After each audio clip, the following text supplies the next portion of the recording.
Welcome to Alhaf channel.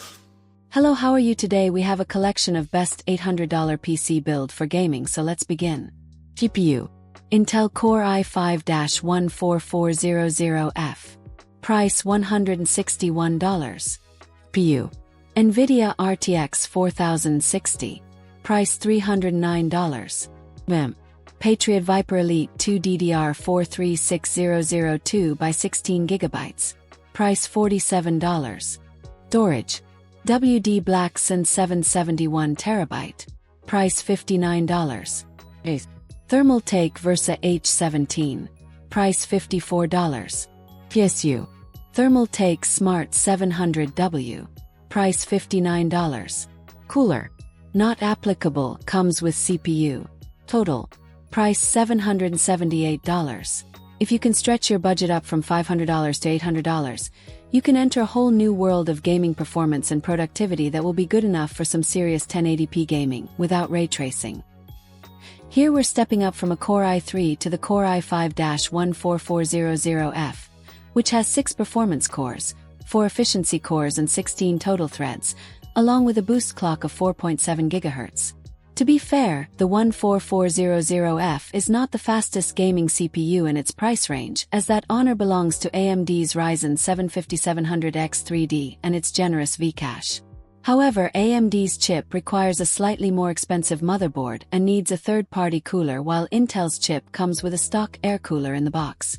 As you can see in the chart below, the 14400F listed as the 14400, but the F model is just the SKU without integrated graphics, was behind some competitors but still turned in solid performance. To go with this Intel processor, we're sticking with the Ashrock B760M HDV motherboard because it supports 14th gen CPUs without a BIOS update. It's a DDR4 board, so we can save money by using DDR4 memory.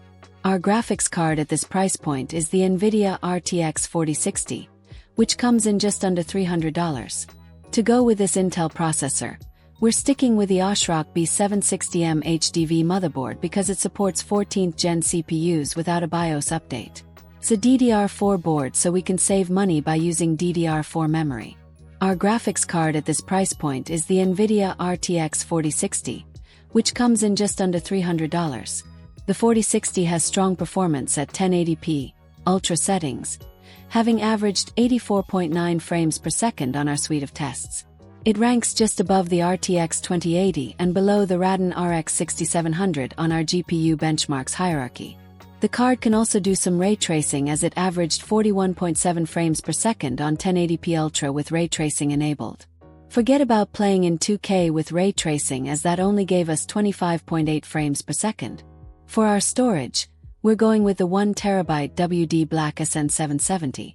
This budget-oriented PCIe 4.0 SSD can't beat the top-of-the-line drives like the Samsung 990 Pro or WD Blackson 850X, but it has really strong performance for the money, promising sequential reads and writes of 5,150 and 4,000 megabytes per second. We're going with 32 GB of Patriot Viper Elite DDR4 RAM, and we're stepping up to a 700W version of the Thermaltake Smart Power Supply so we can support our higher wattage CPU and GPU. Our case is the Thermaltake Versa H18, which is a budget-oriented mesh case with a single fan and a tempered glass window. It's not glamorous, but it keeps us under budget. In any case, I hope you liked the clip. Please click the like button and subscribe. Thank you.